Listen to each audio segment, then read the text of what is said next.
Most people are putting their money in completely the wrong order, and it is costing them tens of thousands of dollars over their lifetime. I am not talking about picking bad stocks or timing the market wrong. I am talking about a fundamental sequencing mistake that the majority of people make before they even get to the investment stage. Today, I am going to walk you through the exact order you should be deploying your money, step by step, so you can stop leaking wealth and start building it the right way. Here is what makes this so frustrating to watch. Someone is out here contributing to a brokerage account every single month, feeling really good about themselves, while simultaneously carrying credit card debt charging them over 20% interest. That is like trying to pour water into a glass, with a massive crack at the bottom and wondering why it keeps emptying out. The math simply does not work in your favor when high-interest debt is running in the background. So let us talk about the actual sequence. Step 1. Before you invest a single dollar anywhere, you need a starter emergency fund. Not the full 3 to 6 months people always talk about, just a starter cushion of around $1,000 as fast as humanly possible.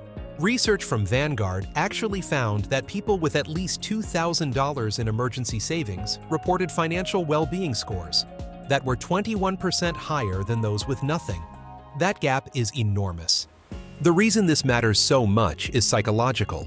Without that buffer, one unexpected car repair or medical bill sends you straight to a credit card, completely derailing everything else you are trying to build. Get that cushion first, then we move on. Step 2. Eliminate high-interest debt. Anything above roughly 8% interest needs to go before you put serious money into investments. Credit card debt sitting at 20+% is not just annoying, it is mathematically destroying your wealth. Every dollar you throw at that debt is essentially earning you a guaranteed return equal to the interest rate, which beats what most investors realistically expect from the stock market over time. Use the debt avalanche method, attacking the highest interest rate balance first, while paying minimums on everything else. This approach saves you the most money mathematically. Now here is where most people get confused, and this is the critical exception to the debt-first rule. Step 3. If your employer offers a retirement match, you need to grab that before you finish wiping out your debt. Employer matching is a guaranteed 100% return on your contribution up to the match limit. Nothing in the investing world offers you that kind of guaranteed immediate return. Contribute just enough to capture every cent of that match, then redirect remaining extra cash back toward your debt until it is gone. Once your high-interest debt is eliminated and you are getting the full employer match, now you move into what I call the tax optimization phase. Step 4 is maxing out your IRA. The reason this comes before putting more money into your 401k is simple. Your IRA gives you far greater control over your investment choices and typically comes with significantly lower fees.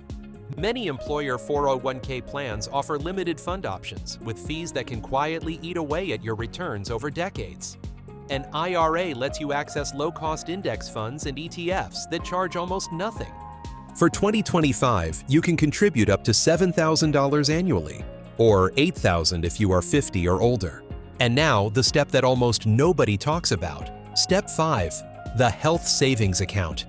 If you have access to one through a high-deductible health plan, this thing is genuinely the most underutilized investment vehicle available to most Americans. It delivers 3 separate tax benefits in one account. Your contributions are tax-deductible, your money grows completely tax-free while invested, and your withdrawals for qualified medical expenses come out entirely tax-free. No other account does all 3 of those things simultaneously. The strategy that makes it incredibly powerful is paying current medical expenses out of pocket when you can, letting your HSA money stay invested, and saving your receipts because there is no time limit on reimbursement. You could reimburse yourself years or even decades later, completely tax-free. If you are serious about accelerating your path to genuine financial freedom, this is exactly the kind of strategic thinking that separates people who build real wealth from people who stay stuck. That is actually why I created the Wealth Accelerator Academy, a group coaching system and course designed to give you a structured roadmap to financial freedom. It is not just theory. It is an active community with coaching, accountability, and step-by-step guidance. The link is in the description below, and I highly recommend checking it out if you want to compress your timeline significantly. Back to the sequence. Step 6. After your IRA and HSA are maxed out, go back and max out your 401k contributions beyond the employer match. The 2025 limit is $23,500 for most people. Between your IRA, HSA, and 401k, you could potentially shield over $35,000 annually from taxation. That compounding effect over decades is staggering. Step 7. And only after all of those tax-advantaged buckets are filled do you move into taxable brokerage accounts. This is where most people want to start, but it should actually be the last stop. Taxable accounts are still valuable because they offer complete flexibility, no contribution limits, no withdrawal restrictions, and they serve as bridge funding if you want to retire before traditional retirement age. But the tax drag on dividends and capital gains means they should come after you have exhausted every sheltered option available.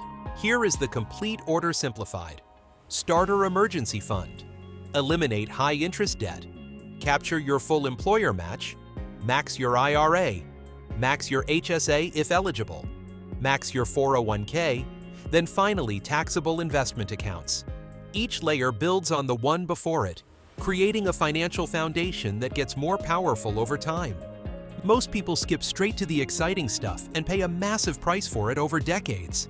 The boring foundational work is what actually creates wealth. You want exciting? Watching your net worth compound year after year because you followed the right sequence? That gets pretty exciting fast. If you are ready to take this further and want real coaching and a community to help you execute this plan and reach financial freedom faster, check out the Wealth Accelerator Academy through the link in the description. It is built specifically for people who are serious about making the right moves at the right time. Your future self is either going to thank you for the discipline you started today or regret the shortcuts you took.